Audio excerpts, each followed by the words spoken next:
हरियाणा से अगर आप होना तो एक्टिंग फील्ड में जाने का मतलब है गाली खाना। बातें करते वक्त ऐसा लगता है कि या तो लोग आपको सिंपैथी देंगे या फिर आपको जज करेंगे। आपके लिए प्यार क्या है? मैं आया, मैंने बोला कि पापा मुझे एक्टिंग में जाना है, तो वो सीधा अपना कुछ हिसाब किताब वगैरह कर रहे, मैंने बोला एक्टिंग में जाना, बोला है ये कह रहा फिर कहिए। ग्रेजुएशन तक कर लो, ग्रेजुएशन के बाद शादी करनी है, बिकॉज लड़कियों का तो यही लाइफ होता है। और एक्टिंग एक ऐसी फील्ड है जिसमें काम ही कहानी के ऊपर होता है। एक होता है बयां करना, एक होता है उसको क्रिएट करना, उसको बनाना। तो मैं कहती हूँ कि आप पढ़ रहे हो, आप लिख रहे हो, आप सुन रहे हो, आपके दिमाग में कोई ख्याल आ गया है, आप तुरंत लिखने मत बैठो, आप उसको अपने अंदर बसने दो। पोइट्री, लिटरेचर, ये कहानियाँ वो हैं जो हमारे बचपन से जुड़ी हुई है। एक्टिंग जो मेरा जोनर है ना, उस वो है इमेजिनेशन का गेम। वहाँ इमेजिनेशन पे चलना पड़ता है। अगर फॉर एग्जांपल कोई बोले कि तेरे फादर की डेथ हो गई, डेड बॉडी पड़ी हुई है और रोना है, अब वो मैं क्रिएट तो नहीं करूँगा कि मैं अपने फादर को देख के वहाँ इमेजिन करूँगा, बट ये नहीं कि मैं जाके अपने फादर को निपटा दूँ। मेरी जिज्ञासा है कि आपका राव साहब वही वाला राव साहब है जिस समय गुड़गांव में पड़े थे? हाँ वही हाँ वही वाला। आप कितना कमा रहे हो वो बाहर वाले पूछेंगे, आप क्या खा रहे हो ये घर वाले पूछेंगे। दूसरी चीज जो पोइट्री की भी हो रही थी वो ये है कि पहले ना किताबें पोइट्री पढ़ी जाती थी, अब सुनी जाती। औरतों के साथ अत्याचार होता है, बिल्कुल होता है, लेकिन बिल्कुल ये मत कहिए कि सिर्फ औरतों के साथ अत्याचार होता है, आदमियों के साथ भी होता है। घर पहले भी जलाए गए हैं लिखने पर, घर आज भी जल रहे हैं लिखने पर। हिंदुओं को सपोर्ट करूंगी बिकॉज मैं हिंदू हूँ, तो मैं फिर मुसलमानों की बेइज्जती नहीं कर सकती। ब्रेकअप और डाइवोर्स को आप किस तरीके से देखते हैं? क्या थॉट? एक माँ बाप मिलके 5 औलादों को पाल लेगी, लेकिन 5 औलाद मिलके ये बंटवारा करते हैं कि आज माँ बाप के साथ तुम रहोगे, मैं माँ को रखूंगा, तुम बाप को रखोगे, और हम ऐसे अदला बदली करते रहेंगे। लोग 10-10 साल लिविंग में रहते हैं, शादी करते हैं, 3 महीने बाद डाइवोर्स हो रहा है। ये प्यार? हजारों लोग मिलेंगे तुझे पूरी जिंदगी में, पर 7 अंत में सिर्फ 4 रहेंगे। आज तू इसके भरोसे बैठा है, कल किसी और पे होगा, हर कदम पे गिड़गिड़ाएगा, देख ले ऐसा जरूर होगा। आज अगर तू खुश ना हो पाया, आगे क्या अंदाजा है, तेरी जिंदगी बस इतनी है, आज जन्म तो कल जनाजा है। कविशाला में आप सभी का स्वागत है। फिल्मों, राजनीति, किताबों, कविताओं में अलग अलग तरीके, अलग अलग लोगों से बात करते हुए हमारा बिग जर्नीज के अंदर एक प्रयास है कि जो एक अभिनेता होता है, एक लेखक होता है, एक राजनीतिज्ञ होता है, उसके पीछे की क्या कहानी है हम लोगों तक पहुंचा पाए।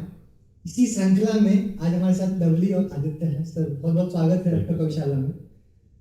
क्योंकि कहानियां, लोगों की कहानियां, किताबों की कहानियां, फिल्मों की कहानियां पहुंचाना इस वर्टिकल का हमारा उद्देश्य है। तो हम शुरू वही से करते हैं कि आपकी क्या कहानी है। पहले हम आपसे जानना चाहेंगे, फिर लवली आपसे। यार बेसिकली तो मैं एक्टर ही हूँ, और शेर व शायरी का, पोइट्री तो हर किसी का शौक होता है, वो बचपन से कुछ ना कुछ लिख रहा होता है। तो जब मैं एक्टिंग फील्ड में गया था तो मैंने कभी प्रायोरिटी पोइट्री और शेर व शायरी को दी नहीं।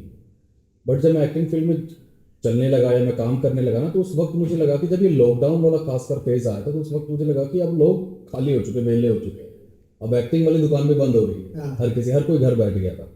तब मैंने वापस से अपनी वो पुरानी डायरियाँ और पोइट्री बाहर निकालनी शुरू की। तो तब मुझे लगा कि यार मुझे ना कुछ लिखना भी चाहिए। ये पोइट्री, लिटरेचर, ये कहानियाँ वो हैं जो हमारे बचपन से जुड़ी हुई है। हम दादा से सुनते थे, नानी से सुनते थे, हर किसी से सुनते आते हैं।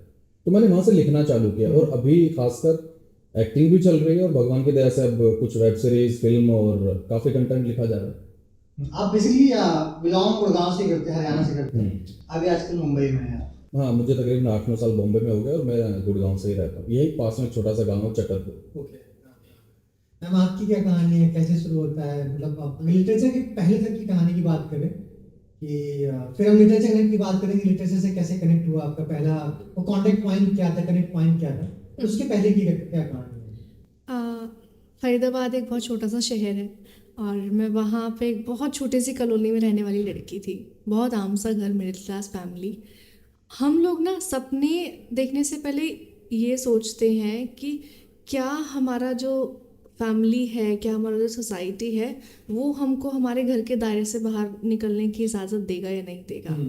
तो हम ये सोचते हैं कि नहीं यार, जो दुनिया है ना, जो ये दिखावे की दुनिया है, चमक की दुनिया है, इनसे हम बहुत कोसों दूर हैं।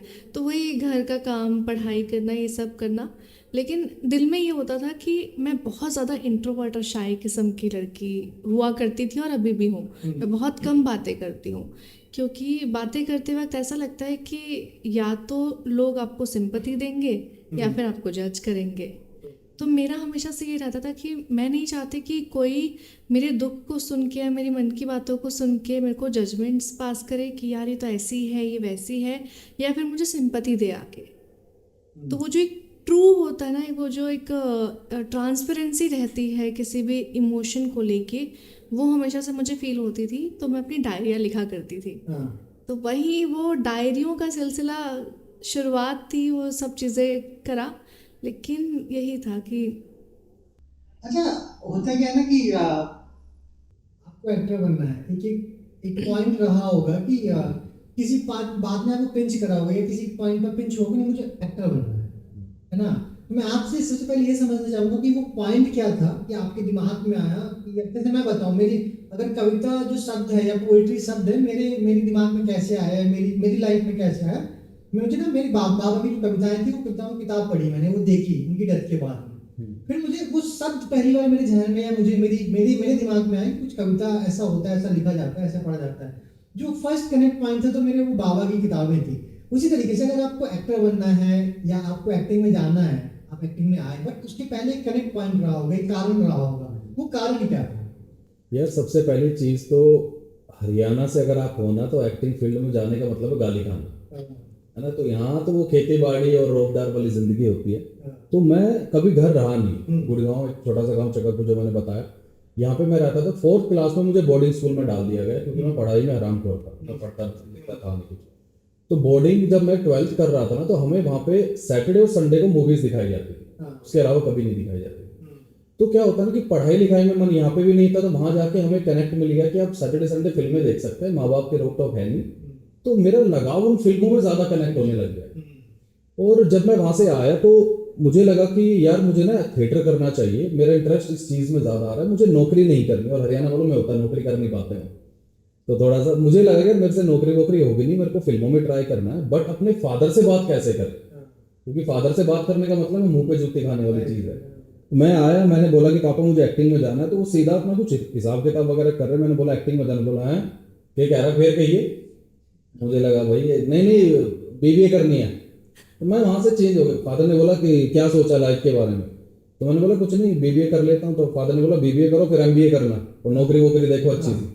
उसूलों वाले फादर हमारे। तो मैंने बोला हाँ ठीक है। तो मैंने उनके कहने पे बीबीए तो कर ली, बट जब बीबीए खत्म हुई ना, मुझे लगा कि नहीं यार, ये पैसे बर्बाद करने वाली चीज़ है और इसमें मेरा इंटरेस्ट है भी नहीं, और ये वक्त खराब हो रहा है क्योंकि मेरी जिंदगी के 3 साल खराब हो चुके थे। तो फिर मैंने जैसे तैसे फादर से लड़ा और मैंने बोला कि मुझे नहीं करनी बीबीए एमबीए वगैरह, जो होना था हो गया, मुझे बस एक्टिंग करनी, यही मुझे समझ में आता है और मुझे लगता है कि मैं इसमें बेहतर कर सकता हूँ अपनी ज़िंदगी में। फिर मैंने बैरी जोन ज्वाइन किया और मंडी हाउस श्रीराम सेंटर जो है वहाँ पे ज्वाइन किया। 4-5 साल थिएटर किया। एनएसडी में मेरा हुआ नहीं क्योंकि वहाँ पे कुछ एक्सपीरियंस चाहिए होता है ऑलरेडी। तो फिर वहीं से शुरुआत हुई। फिर बॉम्बे चले गए, 3-4 साल धक्के खाए, फिर धीरे धीरे चीज़ें चलनी शुरू हुई। आपका क्या पॉइंट था, करेक्ट पॉइंट पोएट्री लिटरेचर की बात करें? बचपन से पता नहीं होता ना, जब आइडिया नहीं होता मैं क्या करना है, तो एक कनेक्ट पॉइंट बनता है। तो आपके लिए लिटरेचर का क्या कनेक्ट पॉइंट रहा था? मेरे को ना कहानियाँ पढ़ना, कविताएं पढ़ना हमेशा से पसंद था।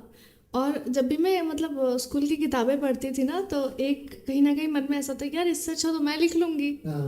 तो वो एक होता था। और फिर जब हम स्कूल में एसेज लिखते थे या फिर कुछ भी लिखते थे, तो टीचर्स प्रेज किया करते थे। वो मेरा पहला पॉइंट था कि हाँ, मैं अगर कुछ लिखूँगी ना तो पसंद करे, चाहे वो एक टीचर पसंद करिए बट कर रही है। फिर ये वाला पॉइंट आया, आप टीनेज में एंटर होते हो कि आप अपने इमोशंस नहीं जाहिर कर पाते हो लोगों के सामने, आप नहीं बता सकते हो। मेरी फैमिली बहुत स्ट्रिक्ट फैमिली हुआ करती थी कि आप पढ़ोगे, आप ग्रेजुएशन तक कर लो, ग्रेजुएशन के बाद शादी करनी है, बिकॉज लड़कियों का तो यही लाइफ होता है कि आप एक पॉइंट ऑफ टाइम के बाद आपको शादी करनी है, घर संभालना है, देन आगे वाले इन लॉज डिसाइड करेंगे कि आप जॉब करो या ना करो, आपको आगे पढ़ाई करनी है नहीं करनी है। तो वही एक माइंडसेट था कि करियर तो बहुत ज़्यादा हमारे पास गोल्स हैं नहीं कि हमको ये यहाँ तक पहुँचना है, ये और ऑप्शंस भी नहीं थे। तो मैंने लिखा करती थी कि मेरे मन में क्या चल रहा है। अगर उदास हूँ तो लिखती थी, खुशी हूँ तो लिखती थी, मतलब कोई भी जज्बात हो तो मैं लिखा करती थी। लेकिन वो कहते हैं ना कि आपका सबसे अच्छा इंसान आपके कागज़ होते हैं, आपकी डायरी होती है, क्योंकि वो आपको कभी भी जज नहीं करेंगे कि आप इस इमोशन में हो तो आप क्यों हो। तो मुझे ये लगता था कि कोई रहे ना रहे, वो कागज़ के पन्ने, वो स्याही मेरे साथ है और ये मेरे सच्चे दोस्त हैं। वो हमेशा से मुझे एक एहसास होता था। तो लिखना शुरू किया और मैं पहले कविताएं नहीं लिखती थी, बट 2 लाइनर्स 4 लाइनर्स या फिर लेख जिन्हें कहते हैं कि मन में जो आया बस लिख दिया, जिनका कोई लाइक अंत नहीं है, ऐसी चीज़ें लिखता थी। तो उसके बाद एक दिन अचानक से एक फ्रेंड का फ़ोन आया, सडनली, लाइक वो कहते हैं ना कि जब आपके पास कोई चीज़ आनी होती है ना तो वो रास्ते खुद ब खुद ढूंढ लेती है। वो किस्मत इतनी प्यारी चीज़ है ना कि वो आप तक आने के ज़रिए खुद ढूंढती है, आप कहीं नहीं जाते हो। तो मेरे पास एक दोस्त का फ़ोन आया एंड ही सेड कि एक ना open mic sort of thing हो रही है दिल्ली में एंड आप अगर आ सको तो एज अ ऑडियंस आ जाओ, मैं परफॉर्म करने जा रहा हूँ। मुझे नहीं पता था ओपन माइक क्या होता है, वहाँ पे लोग क्या करते हैं वहाँ पे। कब की बात है? ये 2019 ओके। और 30th अगस्त को मेरे पास फ़ोन आया था एंड मैंने कहा कि यार मैं लाइक वहाँ पे क्या होने वाला है। तो ही सेड कि वहाँ पे ना लोगों के पास पोइट्रीज़ हैं, स्टोरीज़ हैं, कुछ भी है वो बोलना चाहते हैं तो स्टेज मिलेगा, आप जाओ, 5 मिनट का टाइम स्लॉट होता था, आपको जो बोलना आप बोल दो और आप बस बैठ जाओ आके। तो मैंने कहा यार अच्छा, अब ऐसी कुछ चीज़ भी होती है, दिल्ली में होती है, अपने आसपास होती है, हमें पता ही नहीं है। क्योंकि वो होता ना, ऐसा लगता है कि एक चमक की दुनिया हमसे बहुत दूर है, हमारी पहुँच से बहुत दूर है, चाहे वो हमारे बगल वाले घर में कुछ हो रहा हो, हमें नहीं पता। तो मैंने कहा कि ठीक है यार, लाइक अगर ऐसा कुछ हो रहा है तो मैं आऊँगी, लेकिन मैं परफॉर्म करूँगी, मेरे पास कुछ है पढ़ने के लिए। तो उन्होंने कहा हाँ ठीक है आ जाना, और रजिस्ट्रेशन फ़ीस है 300 रुपीज़ समथिंग, आप आना और आप परफॉर्म कर देना। मैंने कहा ठीक है, अब वो कर लूँगी। अब मैं घर गई कि अब घर वालों को कैसे बोलूँ कि ऐसे किसी इवेंट में जाना है, कविताएं अचानक से उनके, मतलब ये हो गया कि अभी तक तो उन्हें पता ही नहीं कि मैं लिखती भी हूँ कुछ भी। वो बिल्कुल कि जैसे कहते हैं ना कि वो एकदम ब्लैंक है कि मेरी ज़िंदगी में ऐसी भी कोई चीज़ है जो मेरी ज़िंदगी का एक हिस्सा है। मैंने मम्मी को बोला, मैंने कहा मम्मी कि ना एक कैसे इवेंट हो रहा है पोइट्री वगैरह का और मैं चली जाऊँ। तो उनका स्टेटमेंट सीधा ये था, क्या ज़रूरत है, क्यों जाना है, क्या करने के लिए जाना है, नहीं नहीं अपने घर रहो। अब आगे दूसरा सेंटेंस बोलने की हिम्मत नहीं हुई कि मेरे मन में है, मैं चाहती हूँ, मेरे सपने, नहीं। वो मम्मी ने बोल दिया कि क्यों जाना है, किस लिए जाना है, कोई ज़रूरत नहीं है, वो एंड है उस कन्वर्सेशन का। अब एक दिन बीता, मन में ये सोच रही हूँ कल जाऊँ ना जाऊँ, जाऊँ ना जाऊँ, जाऊँ ना जाऊँ। अगले दिन मैं अपने पापा के साथ इंटर्नशिप कर रही थी हॉस्पिटल में, और पापा का ही हॉस्पिटल था, वो मुझे साथ लेके जाते थे, साथ वापस घर पे लेके आते थे। अब ऐसा भी कोई ऑप्शन नहीं है कि मैं अकेली हूँ तो मैं बंक मार के चले जाऊँ। अब पैसे भी नहीं है क्योंकि पापा के साथ आना जाना, तो पैसे क्यों चाहिए जेब में, 50 रुपये थे बस। मैं पापा के पास गई सुबह के, मतलब 9 बजे के करीब, 12 बजे का इवेंट था। तो मैंने कहा कि पापा मेरे को ना भूख लग रही है और यहाँ का खाना मुझे पसंद नहीं है, आप मुझे कुछ पैसे दे दो। अब मेरे को ये था, मैंने कहा मैं 100 रुपये तो दोस्त से मांग लूँगी, 100 रुपये पापा से मांग लूँगी और कुछ ना कुछ जुगाड़ करके, मतलब 300 रुपये हो जाएंगे, मैं कुछ कर लूँगी। बाय चांस, बाय लक, पापा ने 500 का नोट पकड़ा दिया। मैं खुश हो गई, मैं सीधा वहाँ से निकली, मेट्रो स्टेशन पहुँची, मेट्रो स्टेशन से सीधा इवेंट पे, और जैसे मैंने दरवाज़ा खोला है, कोई परफॉर्म कर रहा था एंड मतलब मैं आके बैठी हूँ, वो स्टेज से उतरा है एंड ऑर्गेनाइजर्स बोले कि if anyone wants to go next, आप अपना हाथ उठा लीजिए। मैंने कहा मुझे जाना है। सर अभी तो आप आए हो। मैंने कहा नहीं नहीं मुझे जाना है। सर ठीक है चलो आप चले जाओ। और वहाँ पे रिकॉर्डिंग हो रही थी जो मुझे पता भी नहीं था।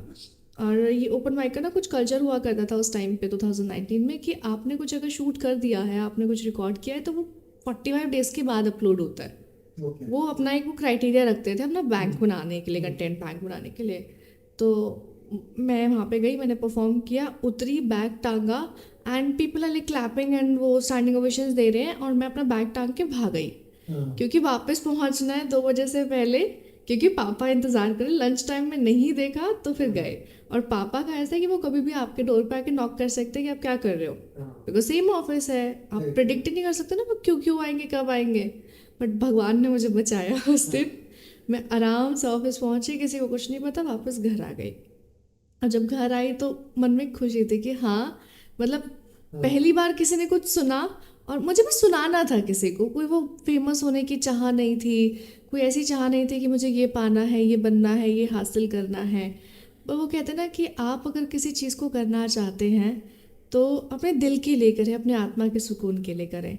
पैसे के लिए करना है मत करो, किसी को नीचा दिखाने के लिए करना है मत करो, किसी को भड़काने के लिए, किसी को उकसाने के लिए करना है मत करो, किसी को जताने के लिए करना है मत करो, कुछ कामयाबी पाने के लिए या फेम पाने के लिए करना है मत करो।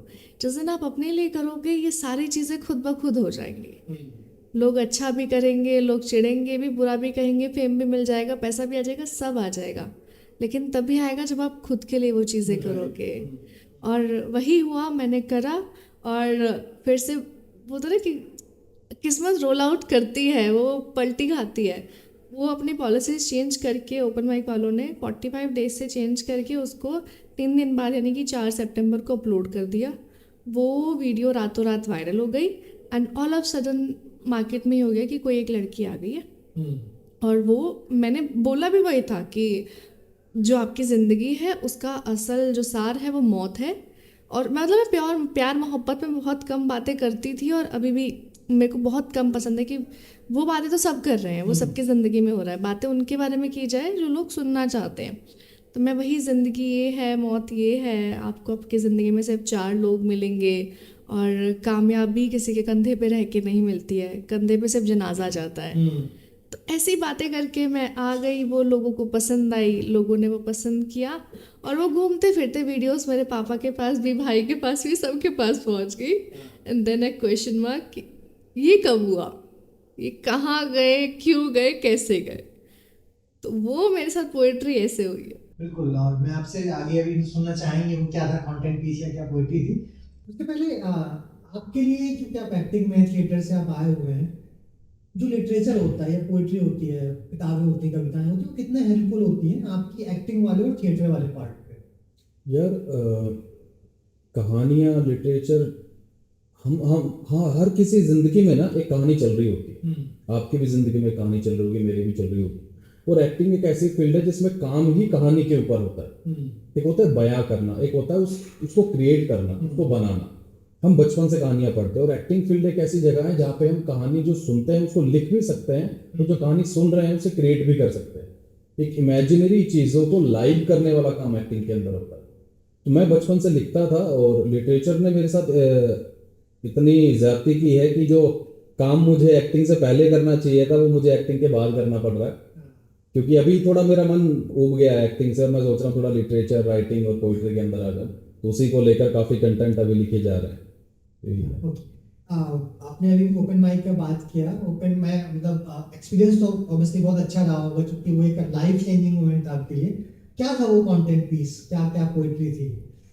वो ये था कि हज़ारों लोग आपको आपकी ज़िंदगी में मिलते हैं, कुछ साथ रहते हैं, कुछ चले जाते हैं। तो यही था कि हज़ारों लोग मिलेंगे तुझे पूरी ज़िंदगी में, पर साथ अंत में सिर्फ 4 रहेंगे। आज तू इसके भरोसे बैठा है, कल किसी और पे होगा, हर कदम पे गिड़गिड़ाएगा, देख ले ऐसा ज़रूर होगा। आज अगर तू खुश ना हो पाया, आगे क्या अंदाज़ा है, तेरी ज़िंदगी बस इतनी है, आज जन्म तो कल जनाजा है। तो ये पूरा ज़िंदगी का यही एक सार है कि हम हमेशा किसी और पे डिपेंडेंट होते हैं। अपनी खुशियों को लेके, अपने गमों को लेके हम लोगों से उम्मीदें लगाते हैं। इंसान की जात ही ऐसी है कि हम एक्सपेक्ट करते हैं कि हमारी खुशी का कारण ये बनेगा। अगर उसने वो एक्सपेक्टेशंस पे वो खरा नहीं उतरा है तो हमारे गम का कारण भी वही है। हम यही नहीं सोचते कि हमारी खुशी का और गम का कारण कोई और नहीं बल्कि हमारी खुद की चाहतें हैं, हमारी होप्स हैं। उम्मीद एक ऐसा खोखला शब्द है जो इंसान लगाता तो बहुत है लेकिन उसके अंदर कुछ नहीं है। गहरी बात है, बहुत अच्छा। आप दोनों लोगों का कनेक्ट कैसे हुए? क्योंकि एक पार्ट ये, दूसरा ये कि दोनों लोग अपना आर्टिस्टिक और क्रिएटिव जो वर्टिकल उसको फॉलो कर रहे हैं, है ना। घर वालों को, दोनों को साथ में आगे फ्यूचरिस्टिक जो प्लान होता है कि आगे शादी करनी है, आगे लाइफ बढ़ानी है, उसमें कभी कुछ ऐतराज नहीं हुआ कि दोनों लोग अपना क्या करते हो? ठीक है, कविताएं करते हो, एक्टिंग करते हो, करते क्या हो? घर वाले पूछते हैं। बड़े क्लास में होता है कि ठीक है, कविताएं तो करते हो, किताबें तो लिखते हो आप, बट लाइफ में क्या करते हो? ये हमेशा क्वेश्चन मार्क रहता है। तो क्या था कनेक्ट पॉइंट आपका, आप लोग कैसे कनेक्ट हुए, क्या कहानी है आपकी, और घर वालों को कभी दिक्कत नहीं हुई इस चीज़ से? यार हम मिले ऐसे कि मिले हम सोशल मीडिया पे ही थे, इंस्टाग्राम के जरिए हम लोग मिले हैं। मैं अभी इंस्टाग्राम पे क्या होता है ना कि आप कुछ कोई भी रील देख लेते हो ना तो वो रिपीटेडली आनी शुरू हो जाती है। हाँ। तो मैं था छड़ा सिंगल आदमी, तो मैं बॉम्बे पर बैठा हूँ आराम से कुछ लिख रहा हूँ पोइट्री वगैरह, तो मैंने सोचा चलो इंस्टाग्राम चलाया जाए। तो इनकी कोई वीडियो आ गई थी, तो मैंने देखा यार अच्छा बोल रही है लड़की भी सुंदर है, चलो ठीक है। तो वो स्वाइप अप वाली चीज़ हो गई, वो निकल गया। अगले दिन मैंने वापस से चालू की तो 3-4 इनकी वीडियोस आनी शुरू हो गई। ओके। और जब हम धीरे धीरे कनेक्ट होने शुरू हुए ना, तो मतलब वीडियोस वगैरह मैंने देखी, हमने थोड़ी बहुत चैट वगैरह में बातचीत करना शुरू किया। तो एक मोमेंट ऐसा आता है जब आपको लगता है कि यार मुझे जिस इंसान की तलाश है ना शायद ये वही है, बट आप डेफिनेट नहीं होते उस चीज़ को लेके कि है या नहीं है। क्योंकि मुझे हमेशा ये था कि मैं कोई भी एक्ट्रेस से शादी नहीं करूँ। एक्ट्रेस से लेकर मैं हरियाणा में मेरी मदर बोलती थी कि बेटा तू बम्बई से लेके आएगा, तो मैं हमेशा बोलता था बम्बई वाली रोटी बना के ना देगा, वो नाखून इतने लंबे लंबे हो जाएगा। हाँ उन्होंने कहा मेरे हाथ खराब हो गए। तो एक्ट्रेस से करने का भी नहीं था। और मेरा हमेशा मानना है कि एक ही फील्ड में दो इंसानों की हमेशा टकराव होने वाला है, क्योंकि आपकी दो राय एक साथ चल रही होती है। घर में कलेश आधे ज्यादा इस चीज को लेकर होते हैं। तो मेरा ये था कि मैं एक्टिंग करता हूँ और ये पोइट्री करती है, स्क्रीन राइटिंग करती है, स्टोरी लिखती है, तो ये भी एक एक्टिंग का ही पार्ट है, लेकिन एक्टिंग नहीं है ना। दो इंसान अलग अलग दिमाग के एक ही कंटेंट पे काम करेंगे वो सबसे बेहतर है। हमारी बातचीत होनी शुरू हुई, इनके कल्चर के बारे में जाना, ये कहाँ से, हमारी अदर का इंटरकास्ट मैरिज है। ये पंडित ब्राह्मण है, मैं यादव राव साहब जो बोलते हुए, ये फरीदाबाद से थी, मैं गुड़गांव से था। हमारी थोड़ी बहुत बातचीत होनी शुरू हुई, फैमिलीज में पता लगा तो फिर कलेश हुए बहुत ज़्यादा। क्योंकि हरियाणा में ऐसा है कि अगर आपने अदर कास्ट में शादी की है तो ये मान लो कि आपने यमराज को मिस कॉल मारी, अब वो उठा ना लेगा, है ना। तो कलेश हुए, काफ़ी दिक्कतें भी हुई, बट एंड द मोमेंट में हमने काफ़ी फैमिलीज को साथ में बैठा के बातचीत करके, मतलब ऐसा समझिए कि एक दिन ऐसा था कि रात दोपहर के 12 बजे इनकी और हमारी फैमिली साथ बैठी और रात के 7 बज गए इस बात पे कि करें कि ना करें। एंड में मेरे फादर ने बोला कि भाई ऐसा है, देखो मेरे लड़के को तुम्हारी छोरी पसंद है, तुम्हारी छोरी को मेरा लड़का पसंद है, अगर मेरा लड़का तुम्हारी लड़की को लेके भाग गया तो मेरे पास मत आना। अब इनको लगा कि भाई ये क्या तरीका है, हाँ है हमारी तरफ से। तो मिले और यही चीज़ें थी। मैं हमेशा एक चीज़ बोलता हूँ कि आपका जो लाइफ पार्टनर होता है ना, वो आपको सपोर्ट करने वाला होना चाहिए, आपके कंधे पे हाथ रखने वाला होना चाहिए। वो होना चाहिए कि जब आप घर में घुसो ना तो उसका चेहरा देख के या उससे बातें करके ना आपकी ज़िंदगी की सारी थकान मिट जाए। ना कि आप एक टेबल पे बैठ के एक टॉपिक को लेके घंटों वक्त बर्बाद कर लो कि ये ऐसा होना चाहिए, ये ऐसा होना चाहिए। और ये ज़्यादातर मैंने देखा भी है, एक ही अगर आप 2 वकीलों के एक साथ बैठा दो हस्बैंड वाइफ, आपको लगता है कोई जीतने वाला है? तो वही चीज़ है। तो इसी तरीके से हम जुड़े, और ये राइटिंग में थी, मैं एक्टिंग में, तो होगी चीज़ जुड़ गए। अभी आप लोगों के डिस्कशंस लिटरेचर के अराउंड किस तरीके से होते हैं? कभी बहस नहीं होती, नहीं ये कविता अच्छी है, ये कविता खराब है, ये स्टोरी अच्छी है, ये स्टोरी खराब है, या दोनों का अलग वर्टिकल चलता है, कैसे क्या होता है? देखिए, जब हम कोई भी चीज़ देखते हैं, फॉर एग्जांपल हम कोई भी कंटेंट कंज्यूम कर रहे हैं, चाहे वो लॉन्ग फॉर्मेट हो, शॉर्ट फॉर्मेट हो, वेब सीरीज़ हो, रील्स हो, कुछ भी हो, हम ये नहीं बोलते कि अच्छा है या बुरा है। हम ये बोलते हैं कि इसमें इसने क्या किया है। हम ना मतलब एनालाइज ज़्यादा करते हैं, हम कंक्लूजन्स पे आने के वो वाले लोग नहीं हैं कि कंक्लूजन निकालो कि अच्छा है बुरा है। उनकी अपनी पसंद है, उनकी अपनी इंडिविजुअलिटी है, मेरी अपनी पसंद है। तो हम पसंद को लेके लड़ाई झगड़े नहीं करते हैं। हम बस ये सोचते हैं कि ये अच्छा हो सकता था और ये बहुत अच्छा हुआ है, और शायद इस चीज़ से ये मतलब होता ना कि आप किसी भी रिपोर्ट को तैयार कर रहे हो कि उसके एडवांटेजेस क्या है, इसका स्टोरी का मैसेज क्या है, स्टोरी को कहाँ खींचा जा रहा है, कहाँ लूज छोड़ दिया गया है। हम बहुत डीप डाउन जाके बात करते हैं। अच्छा या बुरा इज़ अ सेकेंडरी थिंग, उसमें क्या हुआ है वो ज़्यादा बातचीत होती है। और हमारी जब भी बात होती है ना, तो इन्होंने एक बात कही थी कि हम लोगों में ना नफ़ा नुकसान की बात नहीं होती है कि मुनाफा क्या है और घाटा क्या है। हम लोग बात करते हैं ज़िंदगी के ऊपर कि ज़िंदगी को देखने का नज़रिया क्या है। अब मैं शायद किसी चीज़ को देख रही हूँ कि ये लाइट है, ये लाइट जल रही है, ये मेरे को नज़रिया देंगे कि तुम्हारे लिए लाइट है, हमारे लिए रोशनी भी हो सकती है। तो बहुत फ़र्क है रोशनी को देखने के लिए और लाइट को देखने के लिए। जो लोग समझने वाले होंगे वो समझेंगे कि रोशनी आपको होप देती है अंधेरे से बाहर आने का। लाइट सिर्फ एक चमक मारती है। तो वही ना कि आपको जब नज़रिए मिलते हैं ना ज़िंदगी को देखने का, कंटेंट को देखने का, तो आप और थोड़ा ब्रॉड होते हो अपने लाइफ में, अपने काम में। आप चीज़ों को सीखते हो, एक्सप्लोर करते हो। इन्होंने जितनी कहानियों पे काम किया है, ये एज अ एक्टर जैसे लोगों से मिलते हैं, उन लोगों की अलग कहानियाँ होती हैं। मैं एज अ राइटर जिन लोगों से मिलती हूँ, जो चीज़ें पढ़ती हूँ, वो अलग है। इनको क्राइम, हॉरर, ये सब चीज़ें पसंद है। मेरे को पसंद है फिलोसफिकल। तो हमारी पसंद अलग हो सकती हैं, लेकिन बातें एक ही जगह पे आके रुकती हैं। नहीं, अपने जेनर की या फिर जो इमोशंस होते हैं किसी भी कहानी के अंदर, किसी भी कविता के अंदर, उसकी बात की, उसका प्रोसेस क्या होता है? क्योंकि हर कहानी, हर कविता एक इमोशन लेके, कभी कोई ब्रेकअप का लेके आती है, कभी किसी प्यार मोहब्बत का लेके आई, कोई हॉरर पूरा पूरा सीन होता है, कोई पॉलिटिकल सीन होता है। तो जब आप अपना कोई भी क्रिएशन लिख रहे होते हैं, पोइट्री हो, स्टोरीज हो, उसको लिखने का प्रोसेस क्या होता है? क्या उस जोन में जाते, हो सकता है जो भी लोग देखें उनके लिए हेल्पफुल हो ये कि उस जोन में जाना क्या जरूरी है? अभी अगर ब्रेकअप के ऊपर लिखना है, क्या ब्रेकअप होना जरूरी है ना? जिस भी इमोशन का थॉट आप पोइट्री या स्टोरीज के थ्रू पहुंचाना चाहते हैं, क्या उन इमोशंस के साथ गुजरना भी जरूरी होता है? देखिए, आपको ना कैफियत महसूस करना आना चाहिए। उस कैफियत में होना ज़रूरी नहीं है। कैफियत का मतलब होता है कि उस जोन में होना। मान लीजिए कि मैं विरह के बारे में बात कर रही हूँ। विरह का मतलब है तड़प। तड़प में ये भी एक सवाल हो सकता है जहन में कि हम शायद कभी ना मिले। तड़प इसकी भी हो सकती है कि शायद वो इस दुनिया में ही ना हो। तो विरह के और तड़प के और दर्द के अलग अलग क्लासिफिकेशंस होते हैं।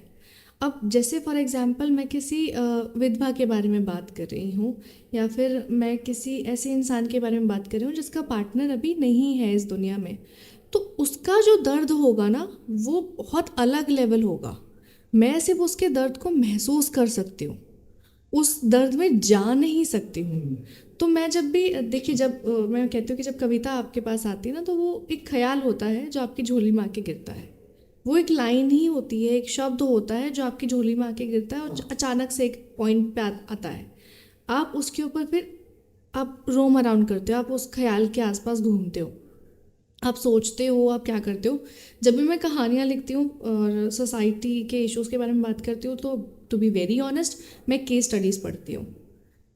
जैसे मेरे को अगर किसी वीर सुहागन के बारे में बात करनी है, ऐसी औरत के बारे में बात करनी है जिसका पति अभी शहीद हुआ है, ठीक है, उन्होंने अपनी जान दी है, तो मैं ऐसी कहानियाँ लेके आऊँगी, उनके इंटरव्यूज़ पढ़ूँगी, उनकी केस स्टडीज़ पढ़ूँगी कि वो क्या महसूस करती हैं। उनको मतलब उनके लिए तो फिर सबसे बड़ा गम है ना, हमारे तो गम फिर कुछ और बचे ही नहीं कि ना तो वो जीते जी साथ रह पाए, ना वो मरने के बाद साथ रह पाए। तो मेरा यही होता है कि आप एक ख्याल के आसपास घूमें, आपने उस ख्याल के बारे में पढ़ाई करी। पढ़ाई आप कैसे भी कर सकते हो, आप लोगों की कविताएं पढ़ सकते हैं, नज़में पढ़ सकते हैं, कहानियाँ पढ़ सकते हैं। हो सकता है ख्याल कॉपी होने के चांसेस होते हैं, तो उस केस में मैं हमेशा ये कहती हूँ कि आपने कोई चीज़ पढ़ ली ना, अब तुरंत लिखने मत बैठो, क्योंकि वो कहीं ना कहीं उसका लहजा, उसको लिखने का तरीका, जैसे फॉर एग्जांपल आज मैं अगर मानव कौल को पढ़ना स्टार्ट कर दूं, तो मेरे एक हफ्ते के बाद में जहन में जो ख्याल आएंगे वो मानव कौल की तरह ही आएंगे, कि वो उस तरीके से लिखा करते हैं, वो बातों को अधूरी छोड़ दिया करते हैं, अंत में उनकी बहुत ओपन एंडेड चीज़ें होती हैं, वो कहानी को कभी ख़त्म नहीं करते हैं। मैं अगर राहत इंदौरी साहब की कविताएं पढ़ना शुरू कर दूं, मेरे जहन में उनकी आवाज़ गूंजेगी, तो मैं उस तरीके से लिखना शुरू कर दूंगी। तो ये हर राइटर के साथ होता है। तो मैं कहती हूँ कि आप पढ़ रहे हो, आप लिख रहे हो, आप सुन रहे हो, आपके दिमाग में कोई ख्याल आ गया है, आप तुरंत लिखने मत बैठो, आप उसको अपने अंदर बसने दो, और फिर आप आराम से किताब खोलो, फ़ोन खोलो, जहाँ भी आप लिखते हैं, फिर आप लिखना शुरू करें। वो फिर अपने आप चीज़ें बनती चली जाती हैं, वो बुनती चली जाती हैं। और मैं बहुत ज़्यादा नहीं लिखती हूँ, बहुत रोज़ नहीं लिखती हूँ। ये है कि कभी लिखने बैठी तो हो सकता है कि पूरी पूरी कविताएं लिख दी हैं, बहुत कुछ लिख दिया आपने, और कभी कोशिश करती हूँ तो 2 लाइन के आगे कुछ लिख ही नहीं पाती हूँ। तो ये कविताएं हर किसी के साथ ना अलग अलग तरीके से होती हैं, हर किसी का राइटिंग प्रोसेस, थिंकिंग प्रोसेस अलग होता है, लेकिन ज़रूरी यही है ये सोचना कि आपको उस इमोशन में होना ज़रूरी नहीं है। आपको प्यार की बातें करने के लिए प्यार में होना ज़रूरी नहीं है। आपको सोसाइटी के इश्यूज़ के बारे में बात करने के लिए उन इश्यूज़ में होना ज़रूरी नहीं है कि आप वायलेंस को झेलो फिर आप डोमेस्टिक वायलेंस के बारे में बात करो या डाउरी के बारे में बात करो या फिर आप रेप के बारे में बात करो। आप उनके दर्द को समझो, क्योंकि आप समझोगे तो फिर लोग, और दिल से कही जाने वाली बातें दिलों तक पहुंच जाती हैं। अच्छा, आप चूंकि स्टोरीज लिखते हैं, लिखने के लिए पढ़ना कितना जरूरी है? मतलब कितना कितना होता है वो? यार बहुत ज़रूरी है। क्या होता है ना कि हमारा दिमाग ना कई बार एक जगह ना स्टक हो जाता है, नहीं सोच पाते। किताबें पढ़ना, आप मैं एक छोटा एग्जांपल देता हूँ कि हमारे फादर सदियों से हम देखते रहे, दादा परदादा सुबह उठते हैं अखबार खोल लेते हैं और फिर वो पूरा दिन उस बारे में बातचीत कर रहे होते हैं। तो ये पढ़ना वहीं से आ रहा है। आप जब कुछ पढ़ते हो ना तो आपको नए ख्याल मिलते हैं, नए शब्द मिलते हैं, नए विचार मिलते हैं, नई जगह की बातें पता चलती हैं। तो आप अपने घर गृहस्थी में रहकर कब तक सिर्फ अपनी जिंदगी के बारे में लिखोगे? आपको चाहिए कि किसी और की जिंदगी में क्या हो रहा है, वो पता तभी लगेगा जब आप किताबें पढ़ोगे या पढ़ना शुरू करोगे, और किसी को भी पढ़ो। मैं राइटिंग में अपना जो इनका जवाब था वो उससे भी वाकिफ हूँ। दूसरी चीज़ ये है कि एक्टिंग जो मेरा जोनर है ना, उस वो है इमेजिनेशन का गेम। वहाँ इमेजिनेशन पे चलना पड़ता है। अगर फॉर एग्जांपल कोई बोले कि तेरे फादर की डेथ हो गई, डेड बॉडी पड़ी हुई है और रोना है, अब वो मैं क्रिएट तो नहीं करूँगा कि मैं अपने फादर को देख के वहाँ इमेजिन करूँगा, बट ये नहीं कि मैं जाके अपने फादर को निपटा दूँ, वो तो कोई बात ही नहीं हुई। तो वो इमेजिनेशन का होता है। और राइटिंग में, पोइट्री में जब मैं लिखने जाता हूँ तो मैं हमेशा माहौल क्रिएट करने की कोशिश करता हूँ। यहाँ थोड़ा सा डिफरेंस आ जाता है। इसमें भी वो नहीं है कि कुछ गलत करके लिखा जाए। फॉर एग्जाम्पल जैसे अभी मैं हॉरर लिख रहा था, तो कल हम परसों नजफगढ़ से शायद आ रहे थे, तो काफ़ी ना वहाँ सुनसान और हाईवे पे हम आधा हाईवे क्रॉस कर गए और सुनसान काफ़ी, और बीच हाईवे में डिवाइडर लगा के रोका हुआ है, हाईवे को बंद किया हुआ है। अब वो बंदा जो कैब ड्राइवर था वो हमें बोलता है कि सर यहाँ मर्डर भी बहुत हो जाते हैं, ये कि प्लानिंग तो नहीं चल रही। अब ये पीछे से ये डर रही है, साथ में मैं भी थोड़ा डरा हुआ हूँ। मैं माइंड में ही मेरी वो हॉरर और वो किलर वाली चीज़ें चल रही है। वो ड्राइवर एक थोड़ी सी हाइट में कम था, वो गाड़ी भी ऐसी चला कह रहा सर यहाँ मर्डर हो जाते हैं, लगता है ये कुछ बिछा रखा है, मैं घुमा लेता हूँ। घुमाने लगा। मैंने बोला भाई ये मैप से जो जा रहा है ना यहाँ से ले ले। नहीं सर मैं आपको शॉर्टकट से ले रहा हूँ। तो किसी भी गली में घुमा रहा है। तो वो जो माहौल क्रिएट हुआ ना, उसने जो डराया है वही हमें राइटिंग बनाना पड़ता है ना। तो उस माहौल को आपको फील करना पड़ेगा। उसके बाद मैंने जो 2 एपिसोड लिखे हैं, वाह वाह वाह, बढ़िया। वो अजीब चीज है यार। हाँ, हर बार सीन को क्रिएट भी नहीं कर सकते, उस सीन को अलग अलग चीजें यार। देखो एक्टिंग में आपको इमेजिन करना होता है, पोइट्री में आपको फील करना होता है। आप हर चीज को सिर्फ फील करके ही लिख पाओगे, या उस इंसान के साथ बैठकर, या उस इंसान के घर में बैठकर, या उस इंसान का हाथ पकड़कर जिसके साथ वो चीज बीतती है। क्योंकि उनके ख्याल होंगे, आपका फील होगा, और उन दोनों पे जब अटैचमेंट होता है तो वो क्रिएशन बन के बाहर निकलता है। थोड़ा स्किल फोकस, थोड़ा सीरियस प्रश्न की क्या चैलेंजेस आते हैं? बहुत नॉर्मल प्रश्न है, बट सबका एक अलग अलग जवाब होता है, और ये दर्शकों के लिए बहुत मतलब हेल्पफुल होता है, जो लोग भी अपना कैरियर एक्टिंग में या फिर पोइट्री में, राइटिंग बनाना चाहते हैं। आपसे क्या, आपने चूंकि स्टेज की काफ़ी पोइट्री करी है, और मुझे लगता है ना स्टेज की पोइट्री और बुक्स की जो लिखने वाली, पढ़ने वाली पोइट्री तो बहुत डिफरेंट होती है वो। तो जब परफॉर्म कर रहे होते हैं बहुत अच्छी चीज़ें होती हैं, बहुत सारे चैलेंजेस भी होते हैं उस समय पे कि ऑडियंस को कैसे हंसाना है, क्या करना है, ऑडियंस को एंगेज रखना है। लिखने वाले को लिख के चला गया, पढ़ने वाले को जो सोचता होगा सोचेगा वो, बट वो एक लाइव है भाई, एक परफॉर्मेंस चल रहा है उस टाइम पे। क्या चैलेंजेस आप फेस करते हैं वहाँ पे उस टाइम? हाँ देखिए, स्टेज पे जाने से पहले सबसे पहले अपने पीस को मैं जो हूँ उतना काबिल बनाती हूँ कि अगर मैं उसको 10 बार पढ़ूँ तो 10 बार मुझे वही इमोशन फील होना चाहिए जो मैंने लिखते वक्त किया था।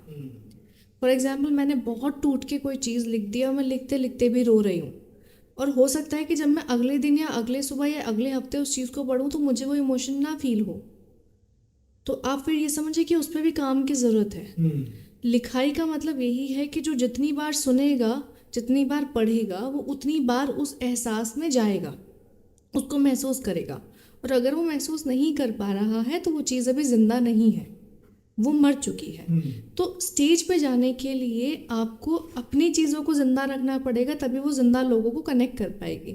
फॉर एग्जाम्पल अगर हम कैमरे के सामने रिकॉर्डिंग करते हैं तो कैमरा तो इज़ लाइक कि सामने कैमरा लगा रखा है, हम अपना बोल के आ जाएंगे, जिसको सुनना होगा वो सुन लेगा, जिसको पसंद आएगा वो पसंद कर लेगा। स्टेज इज समथिंग कि आपको उस वो कहते हैं ना, उस माहौल में, उस एरिया में उस वाइब को फैलाना है कि अगर मैं प्यार के बारे में बात कर रही हूँ तो फिर मुझे इस तरीके से बात करनी है प्यार के बारे में, मुस्कुराहट के साथ, सुकून के साथ, सादगी के साथ, कि वो लोग अपने पार्टनर के साथ जो आए हैं उनका हाथ पकड़ के बोले कि हाँ, thank you for supporting us.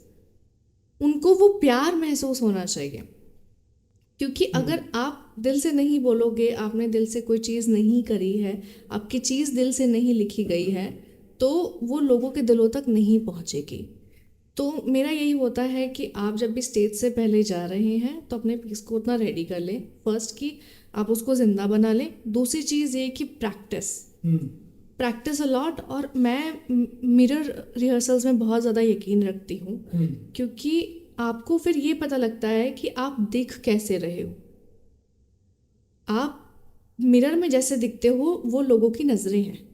आईना कहते हैं, आईना लोगों की आँख होती है। आपको नहीं पता कि अभी आप कैसे दिख रहे हो, वो आप आईने में जाके देखते हो। वो आईना आपको बताता है कि आप लोगों की नज़रों में कैसे दिख रहे हो।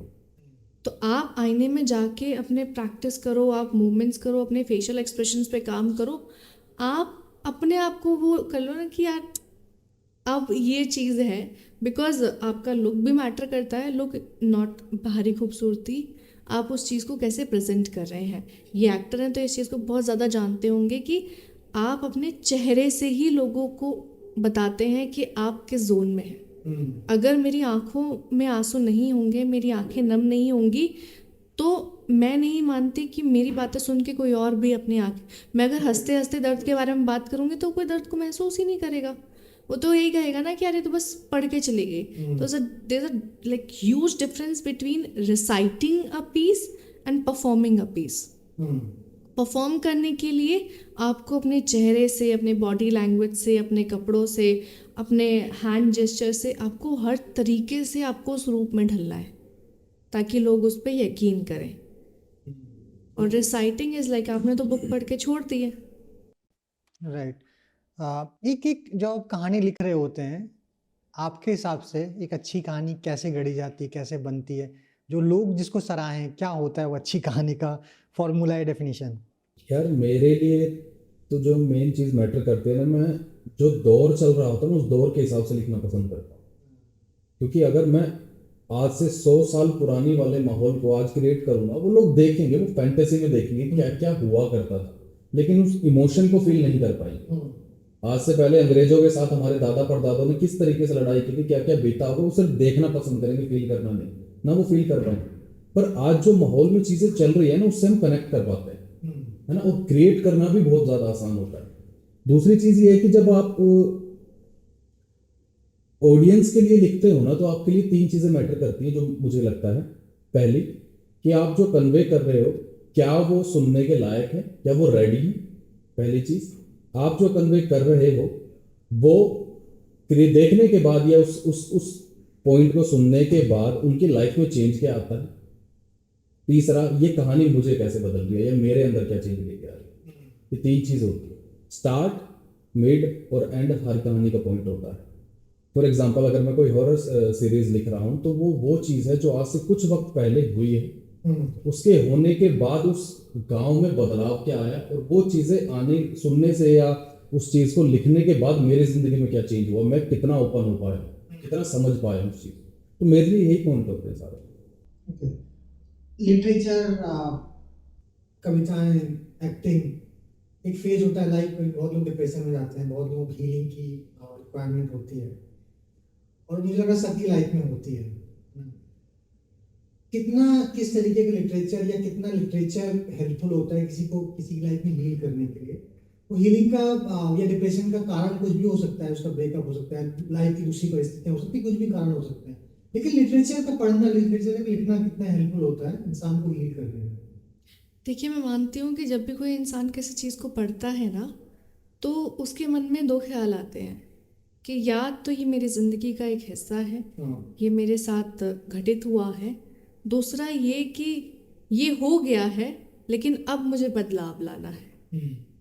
तो लिटरेचर को देखो, जब कोई मनोस्थिति होती है ना किसी इंसान के जहन में, किसी भी लाइफ सिचुएशन को लेके हो सकती है, वो चीज़ें हो गई हैं।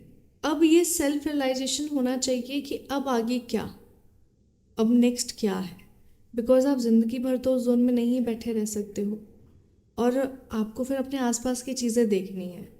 और मेरे को हमेशा इन्होंने एक बात सिखाई है कि आपकी ज़िंदगी में जो आपकी परवाह करते हैं वो आपके अपने हैं, आपके घर वाले हैं, आपका पार्टनर है, आपका भाई है, बहन है, जो आपके अपने हैं।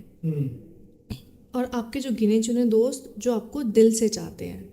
दोस्त की फिर एक अलग परिभाषा है। अगर आप समाज को लेके, दुनिया की नज़रों को लेके, या फिर ये सोच के कि अब मैं बाहर निकलूँगा तो लोग मुझे जज करेंगे, मैं उनसे आंखें नहीं मिला पाऊँगा, या फिर मैं उस जोन से बाहर नहीं निकल पाऊँगा, अगर आप उन चीज़ों को लेके बैठे रहोगे तो आप अपनी ज़िंदगी में कभी आगे नहीं बढ़ पाओगे। और आपकी परवाह सिर्फ आपके अपने करते हैं। और यही एक बात कहते हैं कि आप कितना कमा रहे हो वो बाहर वाले पूछेंगे, आप क्या खा रहे हो ये घर वाले पूछेंगे। तो पढ़ने के बाद सेल्फ रियलाइजेशन बहुत ज़्यादा ज़रूरी है कि आगे कोई है जो आपका इंतज़ार कर रहा है। हमने पढ़ने की बहुत बात की, आप किसको पढ़ते हैं, किन राइटर्स को पढ़ते हैं, चाहे नए राइटर्स में होंगे, पुराने राइटर्स में होंगे। प्लस मेरी क्यूरियोसिटी है कि अभी ना हम लोग पढ़ते हैं दुष्यंत कुमार को, दिनकर को, उस टाइम पे कुछ परिस्थितियां थी देश की, जिस तरीके से चीजें देश में चल रही थी, वो लिखने की फ्रीडम थी। हाँ। कि वो जो गवर्नमेंट है या जो पक्ष में बैठा हुआ जिसकी सरकार चल रही है उसके अगेंस्ट भी लिखना है, फिर भी पूरी फ्रीडम के साथ लिख पा रहे हैं, है ना।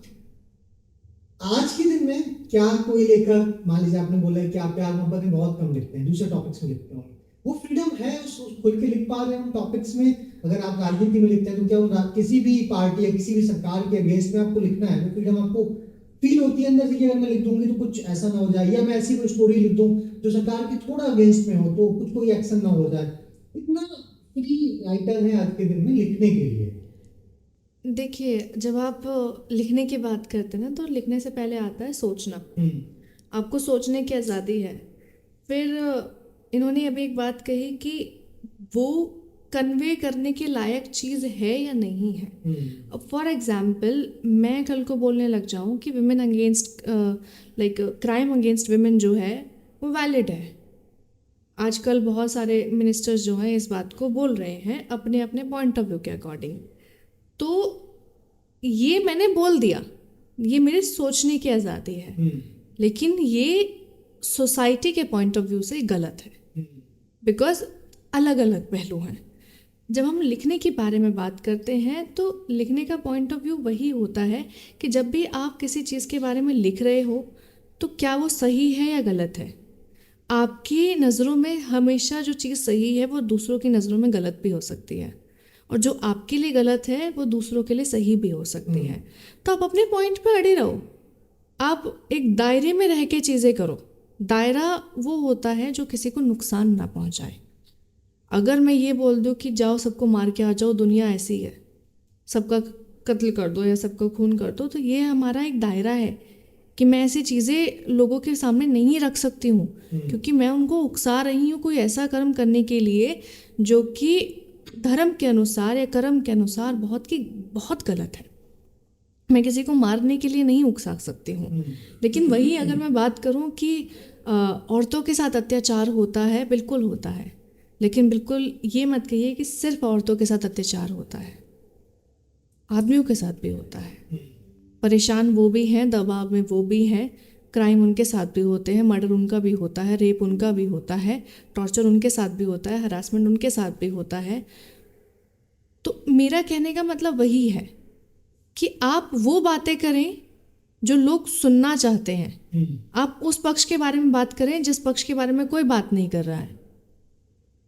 एक मुद्दा उठाया था कि LGBT कम्युनिटी के बारे में कोई बात नहीं करता है, उनके बारे में बात की जाए, उनको फिर समाज में रहने का एक पहचान मिली कि हाँ अदर जेंडर भी होता है, वो उनकी अपनी इंडिविजुअलिटी है, वो उनकी पर्सनालिटी है, उनसे उनका जीने का अधिकार नहीं छीना जा सकता है। और मैं हमेशा एक बात कहती हूँ कि आपका कॉन्स्टिट्यूशन आपको अधिकार देता है कि आपको कहने का अधिकार है, जीने का अधिकार है, रहने का अधिकार है, सब चीज़ का अधिकार है, लेकिन आपको आपका समाज बताता है कि आपको किस चीज़ का अधिकार है या नहीं है। एक समाज का एक दायरा है, एक ढांचा है जहाँ पे रह के आपको चीज़ों को करना है, और सामाजिक तौर पे करो। किसी से डरो मत कि मैं अगर किसी पार्टी के बारे में बोल दूंगी तो दूसरी पार्टी बुरा मान जाएगी, मैं किसी धर्म के बारे में बोल दूंगी तो दूसरा धर्म बुरा मान जाएगा। वो सोच के आप कर रहे हो कि फॉर एग्जाम्पल कि नहीं यार, मैं तो सिर्फ हिंदुओं को सपोर्ट करूँगी बिकॉज मैं हिंदू हूँ, तो मैं फिर मुसलमानों की बेइज्जती नहीं कर सकती हूँ। आप कुछ भी करो, आप अगर अपनी पढ़ाई कर रहे हो तो आप शौक से पढ़ाई करो, आपका हक है पढ़ाई करना, लेकिन वो करते वक्त आप दूसरों को नीचा मत दिखाओ, बस वो ध्यान रखना है। तो आपके पास सवाल ही भूल गया मैं क्या था। हाँ, सवाल अच्छा। जिस तरीके से जो हमारे जिन कवियों को, जिन राइटर्स को हम फॉलो करते हैं, जिससे हम हमारी जनकारी उस विंग में जितने भी राइटर्स हुए हैं, बहुत फ्रीडम था उनके पास लिखने का कि वो इंदिरा गांधी के अगेंस्ट में, इंदिरा गांधी के सामने खड़े होकर पढ़ रहे हैं, उनके अगेंस्ट में लिख रहे हैं, और इंदिरा गांधी प्रेज कर रही है बाद में उनको, नहीं आपने आग दिखाई, हमको सही बताया। ये अभी ऐसा भी नहीं कि सेंचुरीज निकल गई हैं, कुछ दशकों पहले की बात है, टाइम चेंज हुआ। आज के दिन क्या आपको वो फ्रीडम लगता है कि अगर आज के दिन में आप कुछ ऐसा लिख देते हैं जो किसी एक पक्ष को, किसी एक धर्म समुदाय को पसंद नहीं आता है, वो फ्रीडम के साथ आपके खिलाफ अगेंस्ट कोई एक्शन ना हो, क्या उस फ्रीडम से अभी आप लिख सकते हैं या स्टोरीज अपनी उस बेसिस पे बना सकते हैं, लोगों तक पहुंचा सकते हैं? यार घर पहले भी जलाए गए हैं लिखने पर, घर आज भी जल रहे हैं लिखने पर। पहले अलग मर्यादाएं थी, आज अलग मर्यादाएं चल रही हैं। अभी आपने रिसेंट केस देखा होगा आदि पुरुष का, है ना? कहानी वही थी, बस लिखने का अंदाज थोड़ा चेंज किया गया था, और क्या हुआ वो आपने देखा। हाँ, ये बात सच है कि आज हर वो चीज़ आप नहीं लिख सकते जो आपको लगता है कि वो सही है। आपको वो लिखना पड़ेगा जो लोग सुनना चाहते हैं कि वो सही है। आज के दौर में ना हर किसी के अंदर एक मैं है, सिर्फ अपनी तारीफ से लोग सुनना चाहते हैं, अपनी बुराई कोई नहीं सुनना चाहता। अगर आज मैं ये लिख दूं कि इस सरकार में ये कमियां हैं, ये जो सरकार है ये इस तरीके से लोगों को नीचे गिरा रही है, तो अगले दिन मैं जेल में आऊंगा। फैक्ट है। अगर मैं ये लिखना शुरू कर दूं कि ये सरकार बहुत अच्छी है, तो दूसरी सरकार मुझे बैठा देगी कहीं ले जाकर। तो सिंपल सा फंडा ये है कि आज भी और कल भी, ये वक्त पहले भी वही था, आज भी वही है, और ये चलता ही रहेगा। आप कभी भी हर बात खुल के नहीं बोल पाओगे, ये फैक्ट है। छोटा सा एग्जांपल देता हूं कि हम गाली घर के बाहर दे सकते हैं, घर के अंदर नहीं, है ना? तो हम देश में रह के देश के बारे में हर वो बात नहीं बोल पाए। हमें बोलना वही पड़ेगा जो लोग सुनना चाहते हैं। छोटी सी चीज़ है, बट ये है, फैक्ट है। हम एक पिंजरे में हैं और ये रहने वाला, ये कभी टूटने वाली चीज़ नहीं है। कुछ हद तक तो लगता भी है कि जो लगता है कि जो समाज को देख के चीज़ें बोलनी चाहिए, जो एक बड़ी संख्या को पसंद है, बड़ी संख्या को जिस तरीके की जो चीज़ें चाहिए, है ना, कई बार मुझे लगता है उस तरीके की चीज़ें पहुँचती हैं। मेरी जिज्ञासा है कि आपका राव साहब वही वाला राव साहब है जिस समय गुड़गांव में पढ़े? हाँ वही वाला हाँ वही वाला है। ओके, तो लाइव करते हैं, आपके लिए प्यार क्या है? यार मेरे लिए प्यार मेरे घर जैसा है। मैं मानता हूँ कि प्यार कोई चाहत नहीं होती है। चाहत होती है कि आपको कोई चीज़ चाहिए और वो मिल गई, वो ख़त्म हो जाती है। प्यार मेरे लिए घर की तरह होता है। आप पूरी दुनिया में कहीं चले जाओ, सुकून आपको घर ही मिलेगा, है ना? तो मैं मानता हूँ कि जब आप प्यार में होते हैं ना, तो आपको एक इंसान की रूह की एक साथ, आप जब प्यार में होते हो ना, आपको चाहिए होता है कि कोई इंसान हो जो आपकी फीलिंग को समझ जाए बिन बोले। कई बार ऐसा होता है कि मेरा मूड नहीं होता बात करने का, मैं किसी जोन में होता हूँ लिखने के, तो मैं कुछ लिख रहा होता हूँ, ये मेरे से आके कुछ बोलती है और मैं बस इनको देखता हूँ, समझ जाती है। तो यही है प्यार। हर बात जरूरी नहीं है कि हर सवाल या हर जवाब का आखिरी लाइन सामने वाली की हो या आपकी हो, आपको समझना भी बहुत जरूरी है।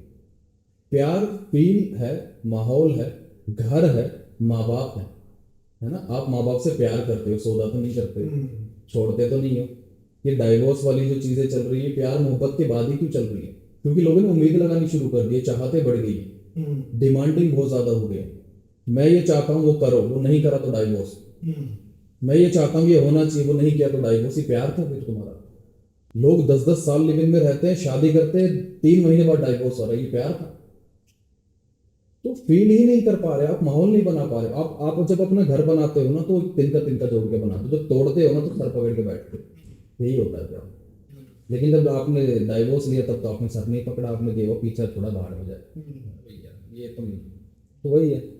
ब्रेकअप और डाइवोर्स को आप किस तरीके से देखते हैं, क्या थॉट था? ब्रेकअप दो लोगों के बीच में होता है, डाइवोर्स जो होता है वो दो दुनिया के बीच में होता है। दो दुनिया इन द सेंस कि एक लड़के की दुनिया जिसमें उसके माँ बाप, परिवार, समाज, वो सारे लोग जो आपकी शादी में इकट्ठा हुए थे, वो सबको पता लगेगा कि जितने धूमधाम से इन्होंने दिखावा करके शादी की थी कि लो जी दो लोगों का मिलन हो रहा है, दो आत्माओं का मिलन हो रहा है, राम सीता आ गए हैं, जितने गाने बजाए थे वो सब दिखावा था। असल तो ये है कि लड़की चाहती है कि माँ बाप के साथ नहीं रहना है, प्रॉपर्टी में हिस्सा चाहिए, मैं कोई काम नहीं करूँगी, मुझे कोई इंटरफेरेंस नहीं चाहिए, मुझे रोक टोक नहीं चाहिए, सारा पैसा लाके मुझे दे रहे हो, आप मम्मी के साथ क्यों बैठे रहते हो, आप मम्मी को सारी बातें क्यों बताते हो, मुझे टाइम नहीं देते हो। माँ कह रही है कि तुम बहुओं के बीच में घुसे रहते हो, तुम हमको वक्त नहीं देते हो। तो ये जो क्लैशेस है ना, ये मैं मानती हूँ कि बहुत ज़्यादा समझ का है, और बीच में जो फंसता है ना वो आदमी फंसता है। मैं बहुत ज़्यादा आदमियों को सपोर्ट इसलिए करती हूँ क्योंकि मैं देखती हूँ कि आदमी जो होता है ना वो चुपचाप रह के दोनों चीज़ों को पकड़ने की कोशिश करता है कि एक हाथ से उसने माँ बाप को और अपने परिवार को पकड़ा हुआ, और एक हाथ से उसने अपने आने वाले परिवार को पकड़ा हुआ है कि इधर से मुझे अपनी बीवी को भी संभालना है, इधर से मुझे अपने माँ बाप को भी संभालना है, और मुझे देखना है कि कोई एक हाथ जो है ना वो ढीला ना पड़ जाए, वो पकड़ ढीली ना पड़ जाए। वो सारा खेल समझ गए कि एक तरफ माँ बाप भी समझे कि हाँ एक नया परिवार बसने जा रहा है तो उनको भी अपना एक स्पेस दिया जाए, उनको एक फ्रीडम दी जाए, और दूसरी तरफ वो औरत ये समझे कि ये जो माँ बाप है ना, इन्होंने इनको जन्म दिया है, उंगली पकड़ के चलना सिखाया है, इनके लिए अपनी कितनी रातें जाग कर निकाली हैं, अपना पेट काट काट के घर बनाया है, घर बसाया है। तुम कैसे अचानक से आके बोल सकते हो कि मुझे तो प्रॉपर्टी में हिस्सा चाहिए, तुम अपने माँ बाप के साथ नहीं रहोगे? तुमको ये चीज़ समझनी चाहिए कि जैसे तुम्हारे माँ बाप हैं, या तो तुम अपने माँ बाप को छोड़ने को तैयार हो जाओ और बोल दो कि तुम भी अलग रहो, अगर करना है तो फिर दोनों तरफ से रहो। इधर से मैं अपने माँ बाप को नहीं छोड़ूंगी, मैं अपने माँ बाप के पास प्रॉपर रहूंगी, लेकिन तुम अपने माँ बाप को छोड़ दो, क्यों? और विदाई सिर्फ लड़की की नहीं होती है, लड़का भी विदा होता है, लड़का भी जुदा होता है जब लड़की आके बोलती है कि नहीं अब तो हमको सेपरेट रहना है। हर सेपरेशन माँ बाप से अलग होना मतलब गलत नहीं होता है, लेकिन कहीं ना कहीं गलत होता है, क्योंकि उन्होंने अपनी ज़िंदगी दे दी आपकी ज़िंदगी बनाने के लिए, और अब आप ये कह रहे हो कि हमें अपनी ज़िंदगी बनानी है, हम आपके साथ नहीं रह सकते। एक माँ बाप मिलके 5 औलादों को पाल लेगी, लेकिन 5 औलाद मिलके ये बंटवारा करते हैं कि आज माँ बाप के साथ तुम रहोगे, मैं माँ को रखूँगा, तुम बाप को रखोगे, और हम ऐसे अदला बदली करते रहेंगे। बहुत इम्पोर्टेंट इशू। बात अलग अलग तरीके से होती भी है और नहीं भी होती है, लोगों तक नहीं पहुंच पाती है, वो सही मैसेज नहीं पहुंचता या लोग फॉलो नहीं करते हैं। बिल्कुल बात होनी जरूरी है और बहुत इम्पोर्टेंट आपने बात की। चूंकि हम सोशल मीडिया से, आपका पहला कनेक्ट भी सोशल मीडिया है, और सोशल मीडिया कितना इन्फ्लुएंस है लिटरेचर के लिए, पॉजिटिव वे पे और निगेटिव वे पे? देखिए ये ज़्यादा है पोइट्री में, मेरा थोड़ा देखिए सोशल मीडिया एक ज़रिया है लोगों तक अपनी बात पहुंचाने का, और जब लोगों तक आपकी बात पहुंचती है तो कुछ लोग उसको पॉजिटिव लेते हैं और कुछ लोग नेगेटिव लेते हैं।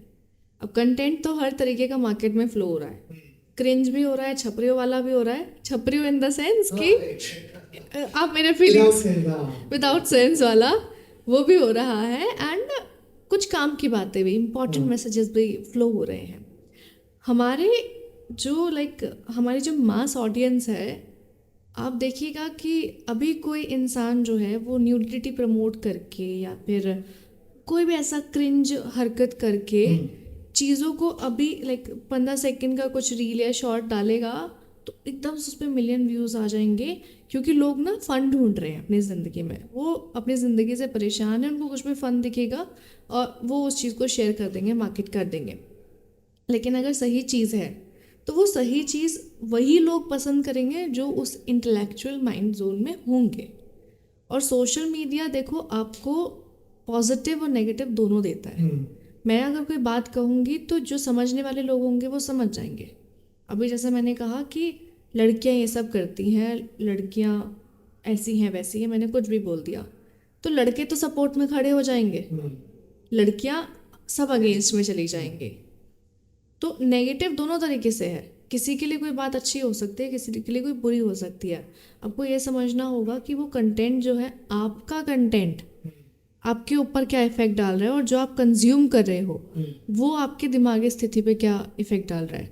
अगर आपको लगता है कि पॉपुलर होने के लिए, नाम कमाने के लिए, पैसा कमाने के लिए इन्हीं रास्तों पे जाना है, अगर यूथ यही समझ रहा है कि हाँ आपको फिर न्यूडिटी ही प्रमोट करनी है, आपको फिर सेक्सुअल चीज़ें ही प्रमोट करनी है, आपको उसी तरीके से कपड़े पहनने हैं, तो आज़ादी रखो, लेकिन फिर ये मत कहो कि हमारे से उसने ऐसा बोल दिया, हमसे उसने वो कर दिया।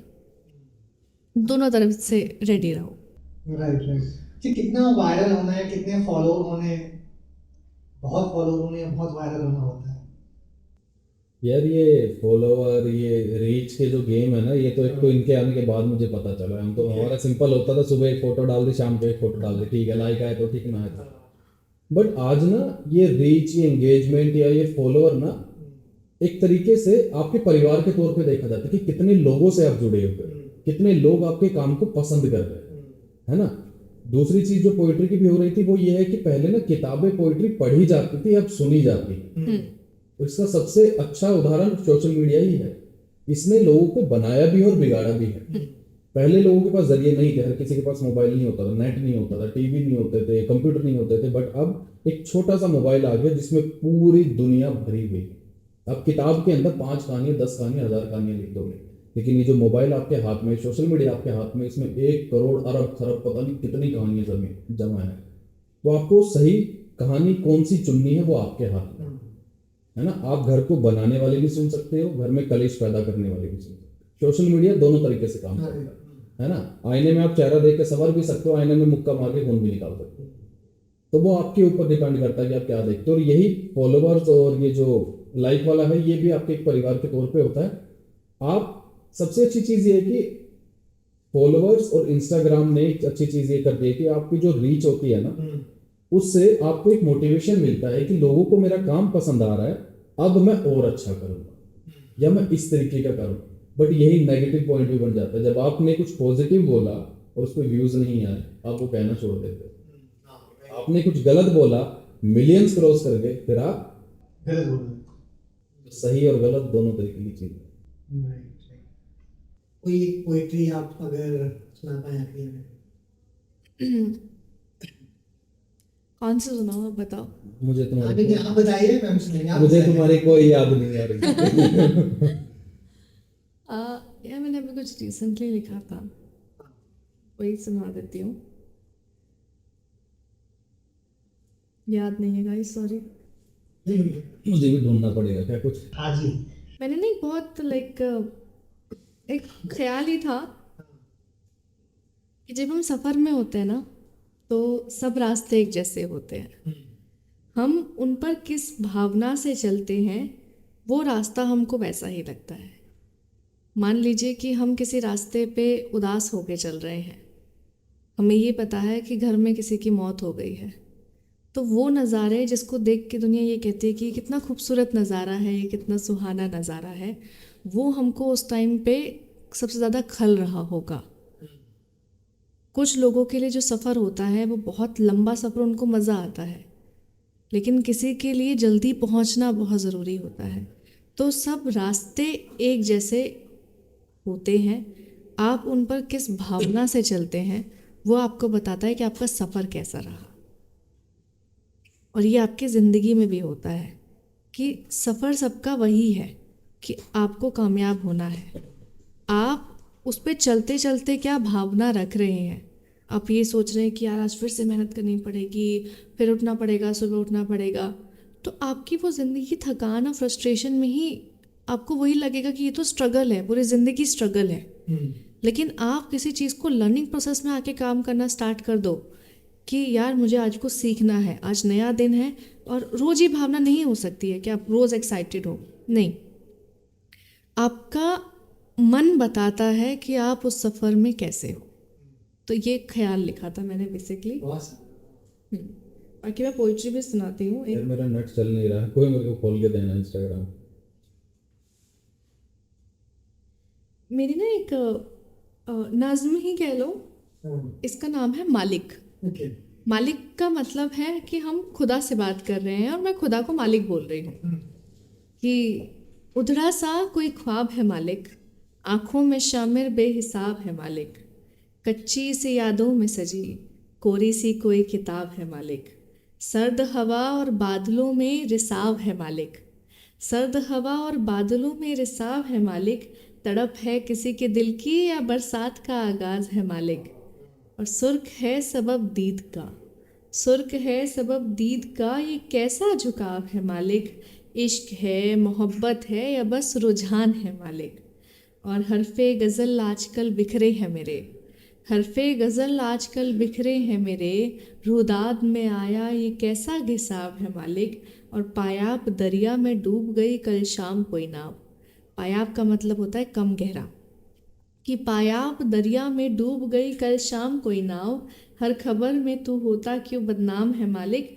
और अखबार में ध्यान दीजिएगा कि अखबार में इश्तिहार नहीं देता कोई जवानी का, अखबार में इश्तिहार नहीं देता कोई जवानी का, फिर बाज़ारों में बेटियां क्यों नीलाम है मालिक, और परिजात रूह मर चली किसी के इश्क में, परिजात रूह मर चली किसी के इश्क में, कारोबार मज़हब का क्यों आबाद है मालिक, ये तड़प है किसी के दिल की या बस रुझान है मालिक। बहुत शानदार। मैं बस ढूंढ लूँ। क्या ना, मैं बस ढूंढ लूँ। इन दो लोगों को आप रिकमेंड करेंगे कविशाला में आए, और दूसरा कविशाला को आप किस तरीके से देखते हैं? देखिए कविशाला के बारे में किन दो लोगों को मैं सुनना चाहती हूँ कविशाला पे। मैं आई थिंक पुराने लोगों को ज़्यादा सुनना पसंद करूँगी। जैसे फॉर एग्ज़ाम्पल कि आप किसी भी एक ऐसे शायर को बुलाइए जिसने अपनी ज़िंदगी कविताओं के ऊपर न्यौछावर कर दिया। फॉर एग्ज़ाम्पल आप फहमी बदायूं साहब को बुलाइए, आप फ़रहत एहसास साहब को बुलाइए, आप अज़हर इकबाल साहब को बुलाइए, आप इकबाल अशर साहब को बुलाइए। आप नए शायरों की बात की जाए तो ज़ुबैर अली ताबिश हैं, इस्माइल राज हैं, फिर एक अमृतांशु एक लड़का है जो बहुत अच्छा कर रहा है। तो मैं चाहती हूँ कि उन लोगों को बुलाया जाए, उन लोगों को सुना जाए जो कि एक्चुअल में लिटरेचर के ऊपर काम कर रहे हैं, क्योंकि तुकबंदी में और कविताओं में बहुत फ़र्क होता है। प्रयास करेंगे लोग आए। हाँ, मैं कॉन्टैक्ट शेयर करूँगी। ये मैंने लॉकडाउन के दौरान लिखी थी और ये मैंने खुद पर लिखी थी कि मैं क्या हूँ, मैं बताना चाहता हूँ, पर आप इस पोइट्री से समझो कि मैं क्या हूँ। तो उसके ऊपर मैंने लिखा था शांत। तो ऐसा है कि जो दिखता नहीं हूँ मैं, सच कहूँ वही हूँ मैं, जो दिखता नहीं हूँ मैं, सच कहूँ वही हूँ मैं शांत कीट सा छिपा छाल पेड़ में कहीं, मैं दिख रहा सामने, सच कहूँ नहीं हूँ मैं। उंगलियों में लिए कलम दूर कहीं खो रहा, उंगलियों में लिए कलम दूर कहीं खो रहा, रात भर लिखूं ख्याल, दिन में मैं सो रहा, होठ मेरे चुप रहे, कागज पर शोर हो रहा, मैं हंस रहा सामने, पर जो हंस रहा नहीं हूं मैं। बिन कलम में कुछ नहीं, अंदाज मेरा जो रहा, मैं खुद में खुद चुप हुआ, उफान दिल में हो रहा, लिखा जब भी सच लिखा, अल्फाज चाहे जो रहा, आदि हूं मैं अंत नहीं, वक्त चाहे जो रहा। क्या पाया ऐसा सामने, सच कहूं वही हूं मैं, हंस के शायर कभी कहा, सच कहूं नहीं हूँ नहीं मैं। हूं। बहुत शानदार। थैंक यू सो मच, आप लोगों ने टाइम निकाला और एक अच्छी बातचीत हुई। जो लोग भी देखेंगे उनको कुछ ना कुछ सीखने को जरूर मिलेगा, जो कि बड़ी राइटर्स हैं, एक्टर्स हैं, जो अपना थिएटर में करियर बनाना चाहते हैं, आगे बढ़ना चाहते हैं, तो उनके लिए हेल्पफुल होगी ये पूरी बातचीत। बहुत बहुत धन्यवाद। Thank you so much. Thank you so much for having us. ये बहुत ज़्यादा सडन कन्वर्सेशन था हमारा। मैं सब लोगों को बताना चाहती हूँ, देखो पहले तो एक तो वीडियो को लाइक शेयर कमेंट जो करना है कर दो, ठीक है। कमेंट में बताओ कि हमारी कौन सी बात आपको अच्छी लगी। दूसरी चीज़ ये कि हमारी मुलाकात ऐसे हुई है कि हमने बस एक दूसरे को मैसेज किया कि हाँ हम मिलने के लिए आ रहे हैं, और जब हम आए हैं तो इसलिए चलो आज बैठ के बात करते हैं। तो इतना सडन था। तो हम उम्मीद करते हैं कि जो अचानक से की गई बातें हैं वो लोगों के दिलों तक पहुँचे, जो मैसेज हम देना चाहते हैं वो लोगों के दिलों तक पहुँचे। और आप बहुत अच्छा काम कर रहे हैं, आप ऐसे ही करते रहिए, बिकॉज लिटरेचर के लिए बहुत कम लोग काम कर रहे हैं। अच्छा, फिर से बात करेंगे, फिर मिलेंगे। बिल्कुल, अगली बार ऑफ कैमरा फिर हम लोगों की चुगलियाँ करेंगे।